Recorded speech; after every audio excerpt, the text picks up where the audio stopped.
नमस्कार दोस्तों। आज मैं आपको एलसीएम और एचसीएफ के सवाल कराऊंगा, तो इस वीडियो को पूरा देखें। चलिए स्टार्ट करते हैं। पहला प्रश्न है 4 की पावर 5, 4 की पावर 8, 4 की पावर 12 और 4 की पावर 7 का एलसीएम क्या होगा ये बताना है। तो आज आप शायद पहली बार इस तरह का क्वेश्चन देख रहे हैं जिसमें पावर दी गई है और इनका हमें एलसीएम बताना है। शायद पहली बार देख रहे होंगे बहुत सारे बच्चे। देखो इसको कैसे करना होता है।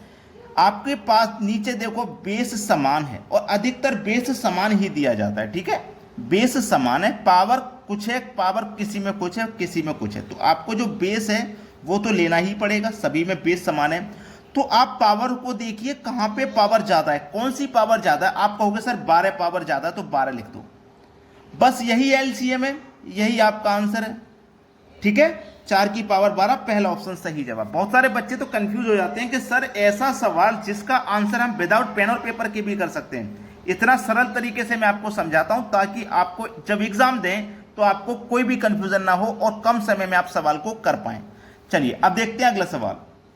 अगला प्रश्न है, यहां पे आपके देख पावर है 5 की पावर -11, 5 की पावर -9, 5 की पावर -16, 5 की पावर -10 का एलसीएम बताना है। अब यहां पे भी एलसीएम बताना है, लेकिन जो पावर है वो माइनस में है। बेस तो सभी का समान है तो हम बेस तो लिख लेंगे, सभी का बेस समान है, लेकिन पावर इस बार माइनस में है। जब प्लस में पावर थी तो हमने सबसे बड़ी संख्या यहां पे लिख दी थी। अब माइनस में है तो कौन सी संख्या लिखेंगे। आप यहां देख लीजिए कि सबसे छोटी संख्या कौन सी है।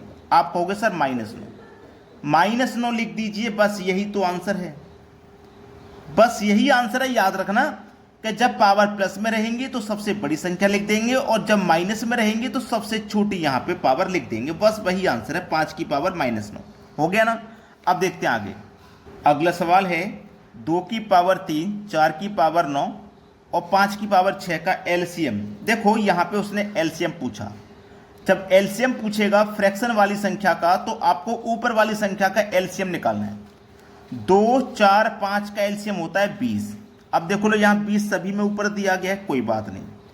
एलसीएम पूछा है, हमेशा ऊपर वाली संख्या का एलसीएम निकालेंगे। और अगर एचसीएफ पूछेगा तो हमेशा ऊपर वाली संख्या का एचसीएफ जो पूछेगा वो ऊपर वाली संख्या का निकालना है। ठीक है, हमने निकाल लिया, 20 आया। नीचे वाली संख्या का निकालेंगे एचसीएफ। 3, 9, 6 का एचसीएफ आएगा 3। यही आंसर है 20 के बटे में 3। 20 के बटे में 3 बी ऑप्शन। क्लियर। अब देखते हैं आगे। अगला सवाल है 4/5, 5/7, 4/7 का एचसीएफ। अब उसने एचसीएफ पूछा तो ऊपर वाली संख्या का हम एचसीएफ निकालेंगे। जब संख्या लगातार हो, 4, 5 लगातार संख्या है, जब संख्या लगातार हो तो उनका एचसीएफ होता है 1। ठीक है, और नीचे वाली संख्याओं का एलसीएम निकालेंगे तो 5 7 35, 1 के बटे में 35 कहां पे है, पहले ऑप्शन में। सवाल का आंसर आ गया। अब देखते हैं आगे।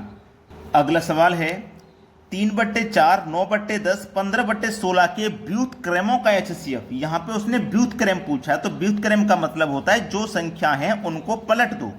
तो हम इनको पलटेंगे तो 4/3 हो जाएगा, ये 10/9 हो जाएगा और ये 16/15 हो जाएगा पलटेंगे तो। ठीक है, पलटने के बाद अब इनका एचसीएफ बताना है। ठीक है, अब इनका एचसीएफ एचसीएफ बताना है तो आप जानते हैं ऊपर वाली संख्याओं का एचसीएफ लो। जब एचसीएफ पूछा है तो ऊपर वाली संख्या का एचसीएफ। तो देखो 2 से ये सभी संख्याएं कट जाएंगी तो 2 आपका एचसीएफ हो गया। ठीक है, 2 आपका एचसीएफ हो गया। और फिर नीचे वाली संख्याओं का एलसीएम ले लो। तो देखो 15 3 45, 45 9 से भी कटेगा, 3 से भी कटेगा, तो आपका एलसीएम हो जाएगा 45। तो 2 के बटे में 45 यही है आपका आंसर। 2 के बटे में 45 कहां पे दिया गया, सी ऑप्शन। सवाल खत्म हो गया। अब देखते हैं अगला प्रश्न।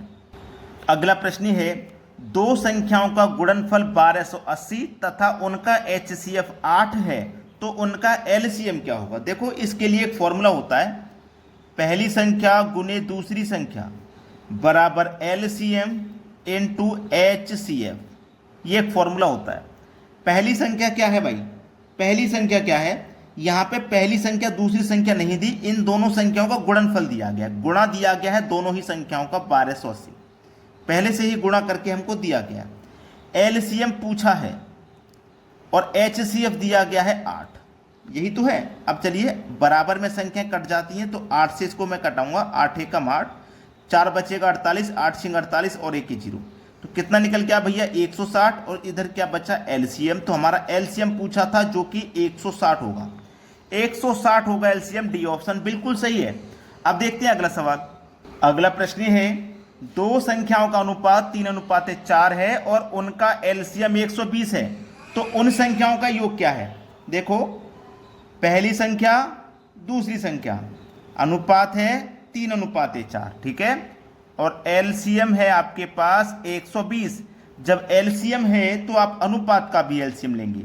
जब लगातार संख्या होती हैं तो उनका गुणनफल ही उनका एलसीएम होता है, 4 3 या 12। तो इस एलसीएम में अनुपात के एलसीएम से डिवाइड कर दो, 10 बार में कटेगा। 10 का गुना 4 से करो तो 40, 3 से करो तो 30। योग पूछा है ना तो योग कर दो, योग हो जाएगा 70। सवाल खत्म। सी ऑप्शन बिल्कुल सही है भाई। अब देखते हैं अगला प्रश्न। अगला सवाल है तीन संख्याओं 12:9:4 के अनुपात में हैं, यदि उनका एचसीएफ 5 है तो उनका एलसीएम ज्ञात करिए। ठीक है, ये सवाल आपके लिए होमवर्क के लिए मैं दे रहा हूं। आप सभी बच्चे, जितने बच्चे इस वीडियो को देख रहे हैं, सभी बच्चे कोशिश करें इस प्रश्न का आंसर देने की। तो सभी बच्चे अपना अपना आंसर कमेंट में बताएंगे। और अगर वीडियो को अभी तक लाइक नहीं किया तो लाइक और शेयर जरूर कर देना। ठीक है दोस्तों, धन्यवाद।